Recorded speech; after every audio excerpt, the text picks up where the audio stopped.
Hi, I'm Councilman Michael Sargentson, and I want to encourage everyone to come out Tuesday, February 28th, 6 p.m. at Nethercutt School to the 8th Ward Emergency Manager meeting.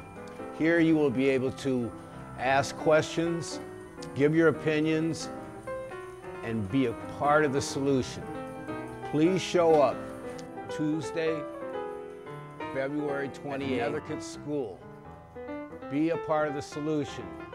Tuesday, February 28th at 6 p.m. And remember, Flint is a great place to make better.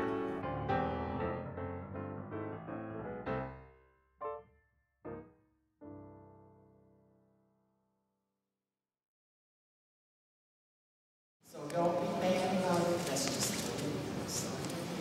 Thank you for coming this evening. I'm going to let you know that the purpose of tonight's meeting. During tonight's meeting, we hope to provide you with an opportunity to ask questions and share your concerns, and also get information on the current and future status of the city of Flint. Emergency Manager Mike Brown and members of his team are here to provide this opportunity. May I mention that this meeting, this day, in this building, is 90 minutes, and that we will have question and answers, and they will take place after the presentation of our emergency manager. Becky, Councilman Poplar, I should say, Councilperson Poplar. Get her. First of all, it's a pleasure to be here in Haskell tonight. I lived in the Civic Park neighborhood for about 10 years, actually right across the street on Greenway, and raised 5 kids in part in this neighborhood. So it's great to be back here in Haskell. A lot of my kids and my nieces and nephews learn to bowl downstairs and certainly use the swimming pool a lot. So great facility, good to see it open again, and I congratulate Jesse Carpenter and the PAL group, and also Boys and Girls Club because this facility looks great. Before I get started tonight, it's my pleasure to introduce to you a colleague from Michigan State University from the College of Human Medicine, and they've been in the community for about 40 years here.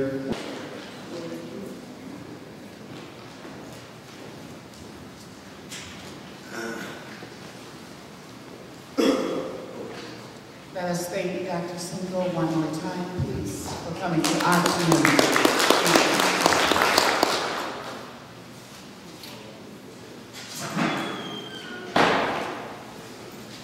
Now is the time that I'm sure most of you have been waiting on. And that's to hear from our emergency manager, Mr. Michael Brown. I will introduce Mr. Brown to you, and he will give you an overview of the city of Flint. Mr. Brown, please.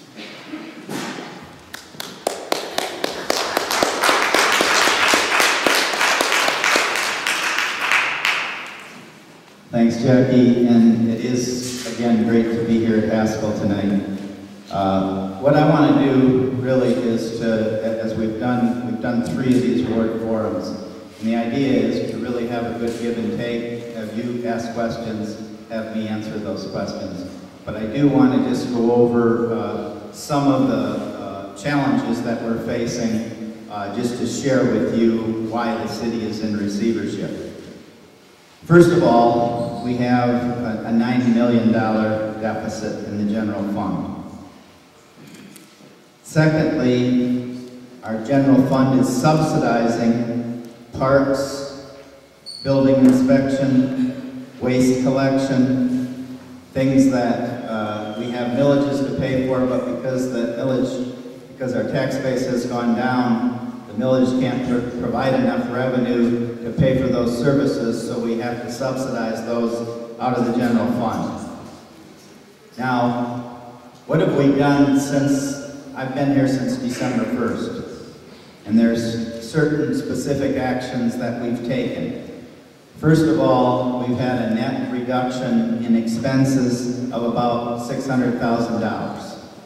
Secondly, we have brought in some new revenue just in the form of contracts.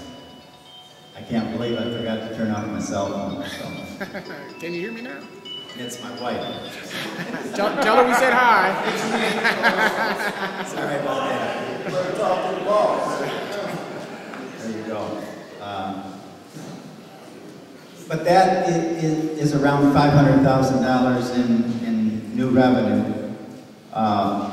We have been pursuing grants where we can.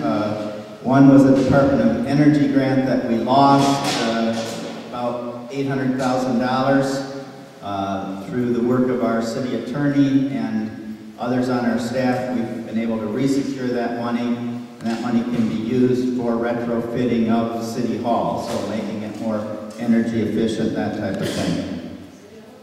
Secondly, we're pursuing a community policing grant so that we can have community police officers out in the 9 wards and at the mini stations. We've had a SAFER grant in the past. We're now preparing a new ask to the federal government so that we can try to sustain the number of firefighters that we have in the community. We've also taken some actions in terms of retiree health care that we estimate will save us about $1 million a year. We have been talking to the private sector about operating our golf courses because, again, that's another area where the general fund is subsidizing. And every time we take money out of the general fund to subsidize those other funds, that takes away from police and fire. And if anything, I've learned in the first 3 ward meetings, public safety is, the major concern in the community, and that's been very clear. Another area that we're focusing on is the senior centers. I know this has been a sore spot.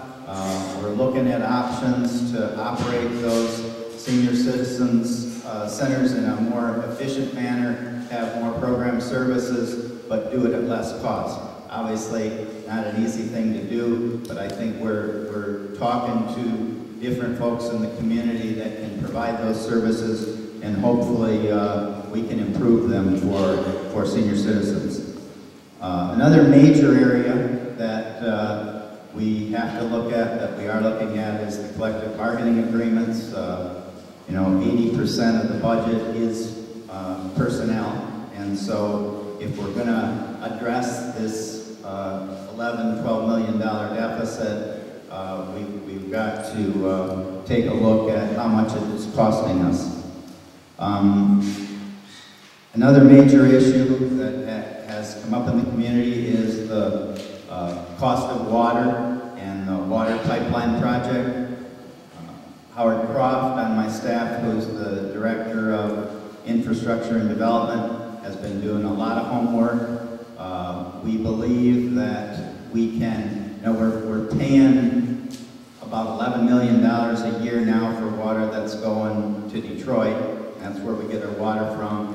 So we're looking at this Karagandhi option as a good option, but also, back 1960 and before, we got our water from the Flint River. So if we can upgrade our water treatment plant, there's the potential that we could use the river till the Karagandhi pipeline is up and running, and that could create some revenue for us so that we can address some of these infrastructure needs, because we do have a 100-year-old sewer system, 100-year-old water system, major challenges, and no money to really address those problems. Another area that we're looking closely at is just cooperation with other units of government to deliver services.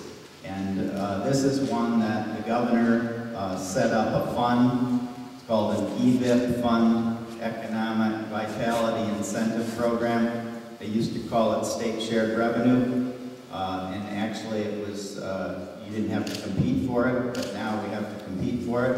And one of the things you have to show is that you're cooperating with other units of government to deliver citizen service in a more efficient manner.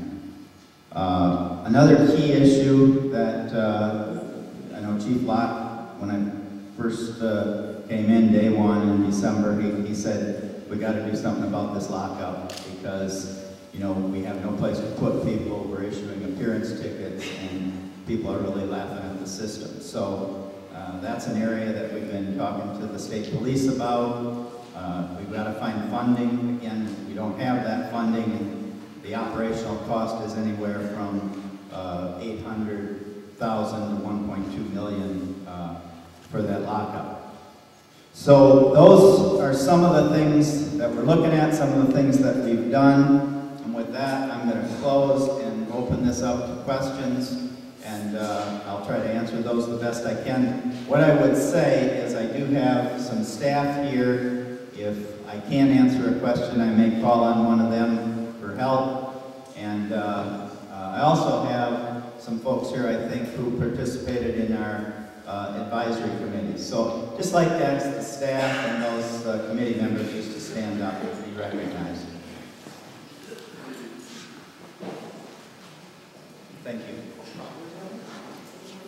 Okay, with that, we'll open it up to questions.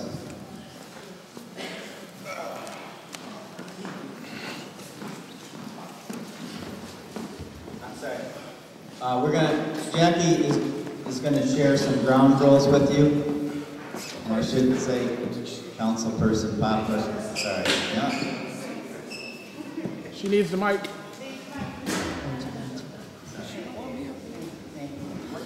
Okay, ground rules. Every good meeting has ground rules. So, well, we are formed the line along the wall. That's the first ground rule. Thank you very much. We ask that you speak clearly into the microphone and present your question or comment within a 2-minute time frame.